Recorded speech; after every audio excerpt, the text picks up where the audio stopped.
Adik kandung pesinetron Atala Riksya, yakni Atila Syah, baru saja mengalami kabar tidak menyenangkan setelah putri kandungnya, Carlos Syah, diketahui sedang disekap setelah dijemput paksa oleh sosok misterius yang mengaku anggota BIN.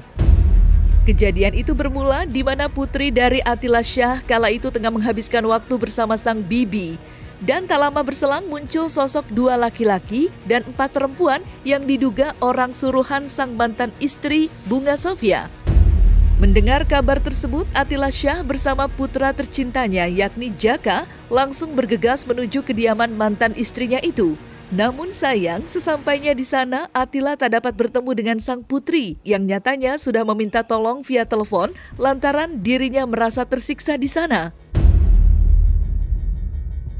Ardin, Di kamar. gimana kondisinya? Pintunya dikunci ya? Takut.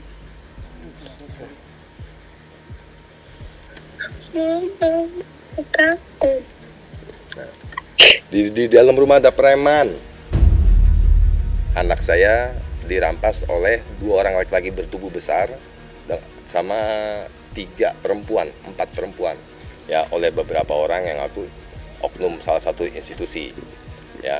Di sini adalah BIN. Di sini saya juga akan menanyakan apakah benar yang saya tahu. Tidak mungkin seorang BIN mengaku BIN ya. Nah, jadi tetapi menakut-nakuti orang di kelompok apa namanya? Tirta Yasa. Bukan, Arya Tirta Splash di Sukahati, Kabupaten Bogor. Kejadian jam 12:05 lebih kurang, pada zuhur.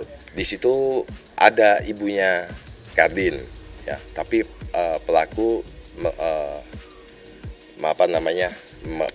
melintir tangan saya punya bibi, terus menarik ini. Nah, sekarang pelaku tuh ada di rumah. Ya, saya di dalam, saya nggak bisa ketemu anak saya walaupun saya cuma melihat. Nah, sekarang anak di dalam keadaan ketakutan. Bagaimana, Kak?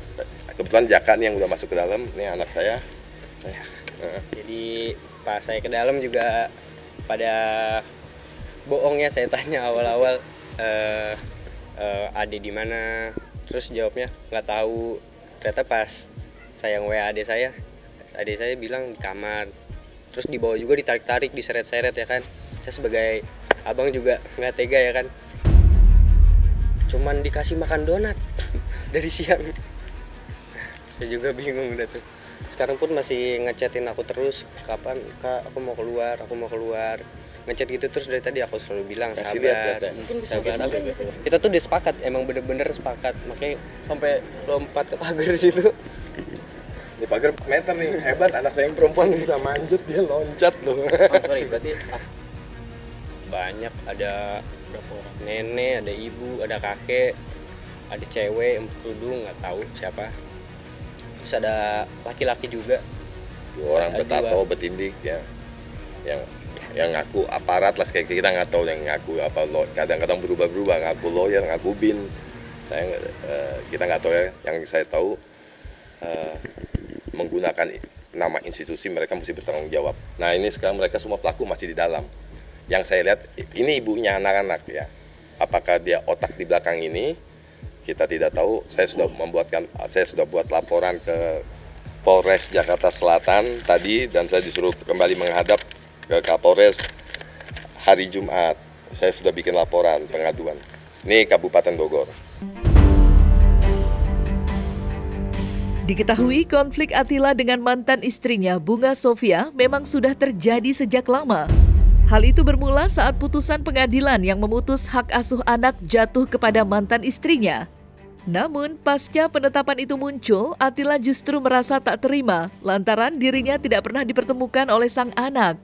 Lantas, seperti apa penjelasan Atila Syah mengenai hak asuh anak yang hingga kini masih diperdebatkan? Di sini anak adalah aset bersama saya sama mantan saya. Saya punya hak untuk bisa melihat anak saya. Tapi saya nggak tahu nih hukum. Saya belum belajar ilmu hukum. Apakah saya emang nggak boleh melihat anak saya yang sama ini saya yang urus? Bukan masalah hak asuhnya. Hak asuh itu diputuskan bersama karena ini aset bersama, ya. Dan ada namanya eksekusi. Ini jangan dilupakan buat teman-teman. Mohon maaf nih yang punya pernah kejadian. mesti ada eksekusinya. Bener nggak ini di siapa? Masa tiba-tiba saya nggak bisa ketemu selama 6 bulan, anak-anak terkurung, tidak ibaratnya tidak mohon maaf, saya bukan pria apa, ya ibaratnya kadang nggak dikasih makan segala macam. Nah, jangan gitu. Dan anak-anak sekarang sama saya baik-baik dong. Kalau anak-anak pengen baik-baik dong. Maksudnya bagaimana sih kita manusia tuh? Aku nih mami, iya. Anak-anak ada ridho ibunya. Aku selalu ngajarin, ingat, seburuk-buruk, sebaik-baik apapun orang tua, ada ridho. Ya kan? Jangan, silakan. Tidak pernah tuh ajak ke mall lah dekat-dekat rumah. Nggak mau, segala macam. Pinginnya ya seperti ini. Ya, kebodohan saya satu, saya akuin. Saya tidak melaporkan ibunya anak-anak atas pelalaian atas hak asuh. Itu 6 tahun penjara. Kalau perampasan itu 4 tahun. Kita semua tahu hukum, mungkin saya nggak tahu nih banyak ahli-ahli hukum ya. Tapi saya tidak, kenapa? Ini ibunya anak-anak. Saya nggak mungkin mau penjarain ibunya anak-anak. Saya sakit hati menderita mereka nggak makan, mereka nggak sekolah, nggak mendapatkan pendidikan. Mohon maaf nih, sekarang juga lagi masa sekalian nih, lagi masa kampanye, masalah hukum, masa pendidikan. Ini mesti diperhatikan, ya kan? Mesti menjadi satu perhatian buat pemimpin-pemimpin ataupun yang mau jadi calon pemimpin.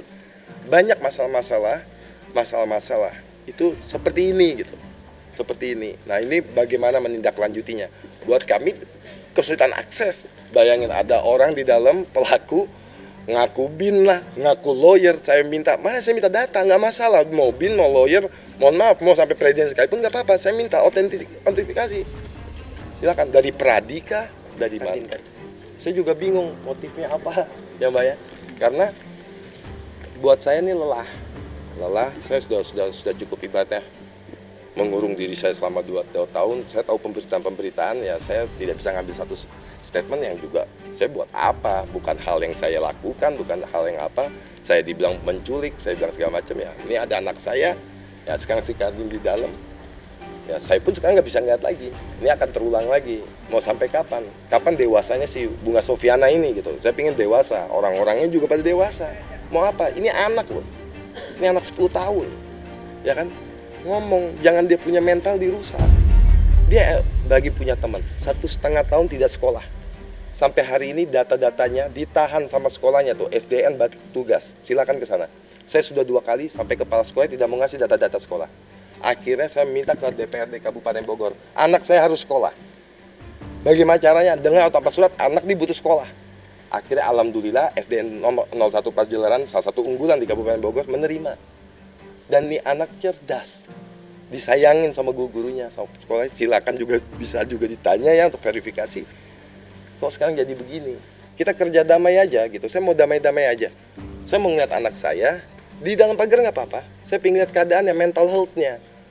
Nah di sini kan saya tahu banyak yang cerita bahwa Atila begini, Atila begitu. Ini sekarang saya pengen kembali bertanya. Saya cuma mau tahu mental health anak saya. Ya, yang selama ini mereka saya bebaskan, anak saya sekolah di Jakarta Selatan maupun rumah di Bogor, anak saya di SDN Negeri 1 Pajeleran, ya kan, dengan bebas gitu. Saya membebaskan anak-anak. Ibunya mau lihat silakan, nggak mau ngeliat ruginya. Tapi kalau caranya begini, mengambil secara paksa, saya ingin tahu motifnya. Apakah beliau adalah dalang?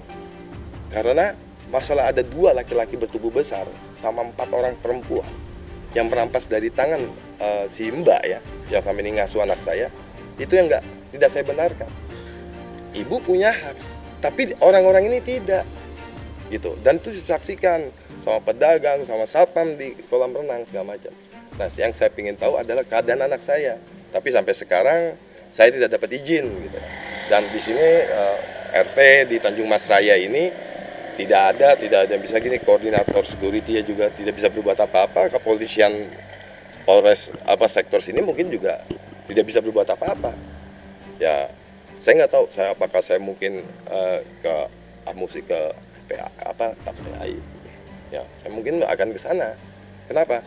Ini perlu ada dukungan dokter-dokter, ahli-ahli anak gitu. Saya butuh nih anak.